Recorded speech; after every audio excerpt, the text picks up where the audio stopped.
Study IQ IAS, अब तैयारी हुई affordable. Why did Ambedkar convert to Buddhism? Welcome to Study IQ। मेरा नाम है आदेश सिंह। यदि नई दुनिया पुरानी दुनिया से भिन्न है तो नई दुनिया को पुरानी दुनिया से अधिक धर्म की जरूरत है। दोस्तों, ये बात किसी और ने नहीं बल्कि जाति प्रथा के खिलाफ सबसे बड़ी लड़ाई लड़ने वाले देश के पहले लॉ मिनिस्टर और संविधान सभा के अध्यक्ष डॉक्टर भीमराव अंबेडकर ने कही थी। 1950s में अंबेडकर ने यह बात बुद्ध धर्म के सपोर्ट में लिखे अपने एक आर्टिकल में कही थी। दोस्तों, अंबेडकर का मानना था कि धर्म के बिना भारत के दलित समाज का उद्धार नहीं हो सकता। लेकिन जिस धर्म से यह दलित समाज जुड़ा हुआ है, उस हिंदू धर्म के सभी रीति रिवाज दलितों के उत्थान में कभी भी सहायक नहीं होंगे। इसीलिए अंबेडकर ने बहुत पहले सोच लिया था कि उन्होंने जिस धर्म में अपनी पहली सांस ली थी, उसी में आखिरी सांस नहीं लेंगे, क्योंकि हिंदू धर्म की वर्ण व्यवस्था दलितों का शोषण ही करती रहेगी। डॉक्टर अंबेडकर का कहना था कि भारत भले ही अंग्रेजों की गुलामी से आजाद हो जाए, लेकिन वो आजादी तब तक असली आजादी नहीं होगी जब तक भारत से जाति प्रथा खत्म नहीं हो जाती। इसीलिए असली आजादी की तलाश में अंबेडकर ने दलित समाज से हिंदू धर्म छोड़ने की अपील की। लेकिन बड़ा सवाल यह था कि हिंदू धर्म छोड़ देने के बाद आखिर कौन सा धर्म इस शोषित वर्ग के लिए एक बेहतर विकल्प रहेगा? इसी सवाल के जवाब की तलाश करते हुए अंत में उन्होंने 14 अक्टूबर 1956 को बुद्धिज्म अपना लिया और उनके साथ ही साथ 3 लाख से ज्यादा दलित भी एक साथ हिंदू धर्म से बौद्ध धर्म में कन्वर्ट हो जाते हैं, जो कि आजादी के बाद भारत के इतिहास की बहुत बड़ी घटना बन जाती है।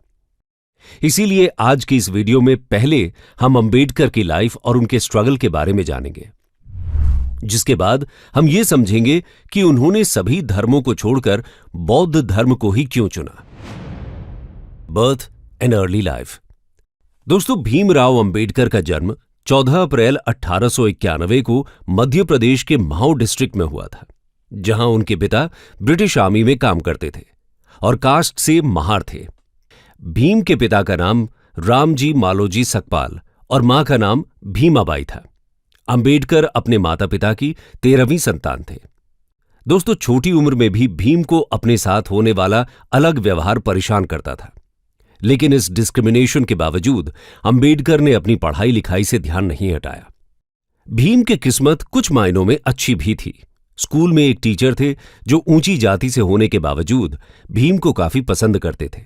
उनका नाम था कृष्णाजी केशव अंबेडकर। इन्होंने ही भीम का लास्ट नेम अपने खुद के सरनेम अंबेडकर में चेंज किया। भीम के टीचर्स के बार बार कहने पर रामजी भीम की पढ़ाई के लिए बॉम्बे मूव कर गए।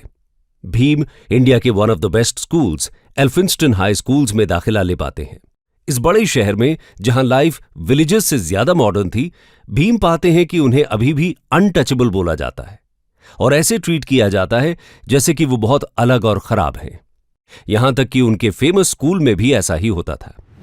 खैर, इसी बीच 17 साल की एज में भीम ने मैट्रिकुलेशन एग्जाम पास कर लिया। अपनी कम्युनिटी से वो ऐसा करने वाले पहले इंसान थे। उस समय अर्ली मैरिजेस कॉमन हुआ करती थी, तो इसी साल भीम की शादी रामाबाई से कर दी गई। भीम ने पढ़ाई में अपनी मेहनत जारी रखी और नेक्स्ट इंटरमीडिएट एग्जामिनेशन डिस्टिंक्शन के साथ पास किया। लेकिन आगे की पढ़ाई के लिए पिता के पास पैसे नहीं थे।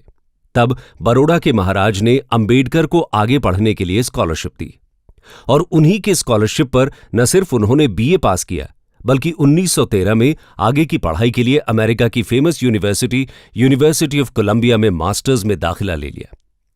2 साल के अंदर ही उन्होंने MA की डिग्री हासिल करके अगले ही साल अपनी PhD थीसिस भी कंप्लीट कर ली। इसके बाद वो कोलंबिया छोड़कर इंग्लैंड चले गए और वहां London school of economics join करते हैं।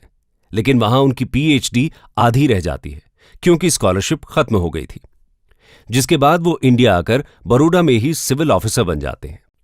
उन्हें लगा था कि इतनी ऊंची पोस्ट के बाद उनके साथ जातिगत भेदभाव तो नहीं होगा, लेकिन कास्ट सिस्टम ने उनका पीछा यहां भी नहीं छोड़ा। ऑफिस का PN भी उन्हें उनकी जाति की वजह से डिस्क्रिमिनेट करता है, इसीलिए वो यहां भी जॉब नहीं कर सके। लेकिन 1918 में भीमराव बॉम्बे के सिडेनम कॉलेज में लेक्चरर बन गए और यहां स्टूडेंट्स के बीच एक ब्रिलियंट टीचर और स्कॉलर के रूप में उनकी एक पहचान बनने लगी। इसी समय उन्होंने एक मराठी न्यूज़पेपर मूक नायक की शुरुआत भी की, जो कि अनटचेबल्स की आवाज बनता है।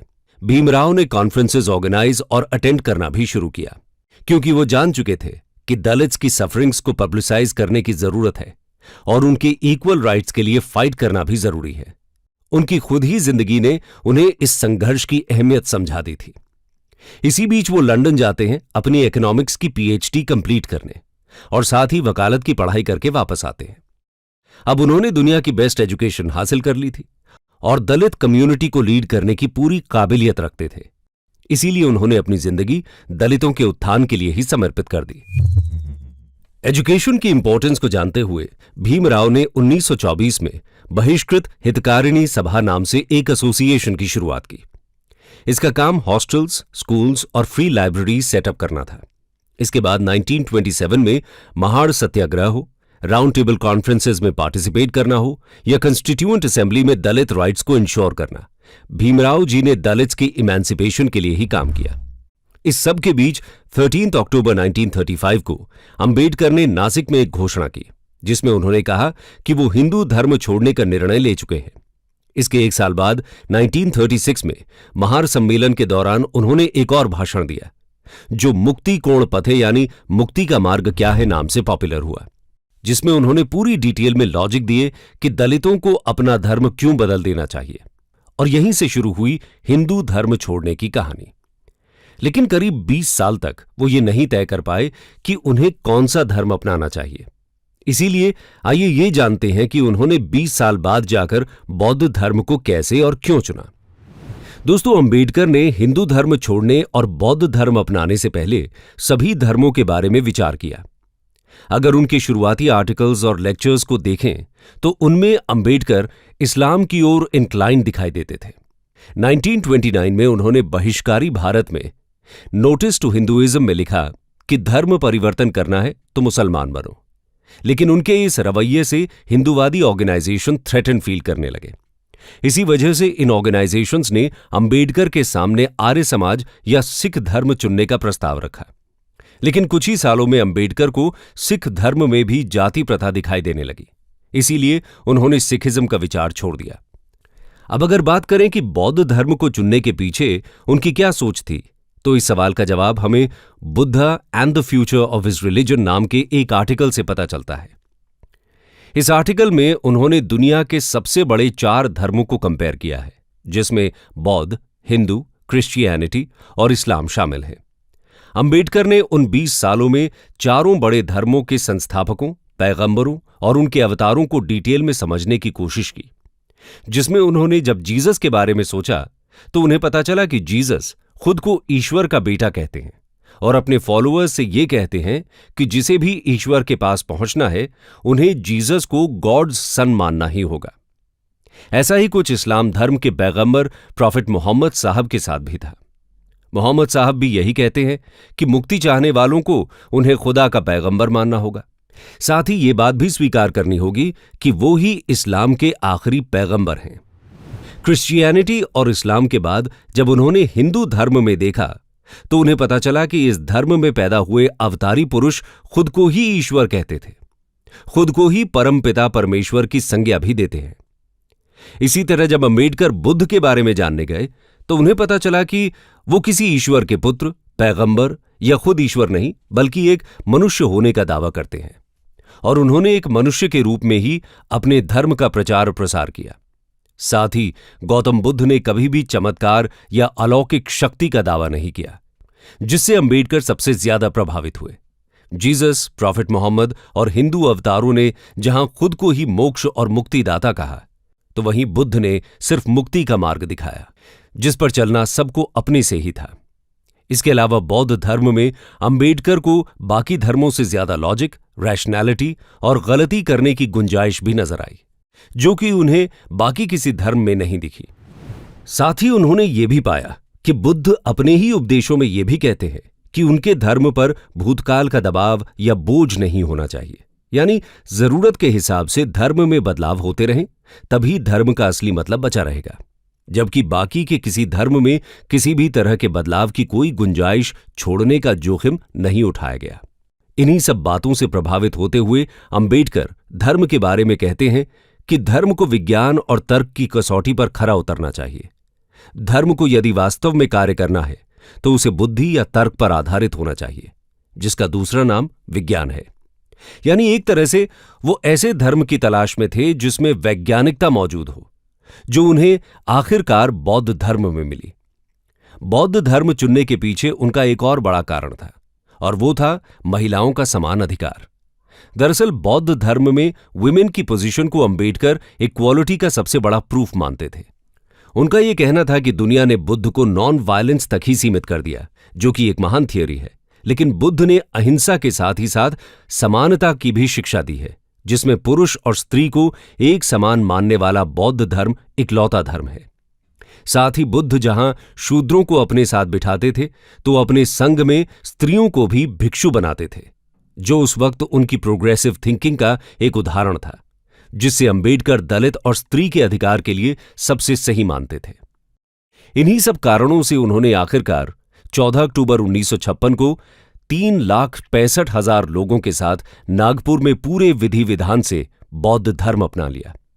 दोस्तों, आपको बता दें कि अंबेडकर के धर्म परिवर्तन के विचार से गांधी जी कभी खुश नहीं थे। उनका कहना था कि धर्म कोई कपड़ा नहीं है जिसे उतार कर बदला जा सकता है। गांधी समाज सुधार के रास्ते से ही दलितों के उत्थान में विश्वास रखते थे, लेकिन गांधी से अलग राय रखने वाले अंबेडकर ने अपना धर्म बदल ही डाला। दोस्तों, कुछ लोगों का यह भी कहना है कि अंबेडकर ने बौद्ध धर्म गांधी जी के प्रति सम्मान दर्शाने के लिए ही चुना। ऐसा इसलिए क्योंकि अंबेडकर अपना धर्म परिवर्तन तो करना चाहते थे, यहां वो गांधी जी से अग्री नहीं कर सकते थे, लेकिन उन्होंने बौद्ध धर्म इसलिए भी चुना क्योंकि वो भारत के सनातन परंपरा से ही निकला हुआ एक धर्म था, जो किसी और देश से भारत में नहीं आया था। ऐसा करके उन्होंने गांधी और अपने मतभेदों को बनाए भी रखा और गांधी के सनातन धर्म की अवधारणा से दूर भी नहीं गए। लेकिन इन बातों का कोई लिखित प्रमाण नहीं मिलता है। दोस्तों, अंबेडकर के धर्म परिवर्तन को असल में दलित बौद्ध धर्म आंदोलन के नाम से इतिहास में दर्ज किया गया। इस आंदोलन से प्रभावित होकर लाखों दलितों ने हिंदू धर्म छोड़कर बौद्ध धर्म अपना लिया, जिस वजह से 1950s तक जहां देश में महज 1.5 लाख लोग ही बुद्धिस्ट थे, तो वहीं 1960s तक यह संख्या 32 लाख तक पहुंच गई। आपको बता दें कि धर्म परिवर्तन के 2 महीने बाद ही अंबेडकर की डेथ हो गई और उनकी मौत के कारण यह आंदोलन ज्यादा आग नहीं पकड़ सका और वो धीरे धीरे धीमा हो गया। हालांकि आज भी हम दलितों के बौद्ध धर्म में कन्वर्ट होने की खबर सुनते रहते हैं, जो अंबेडकर जी के एक्ट से ही इंस्पायर्ड कहे जा सकते हैं।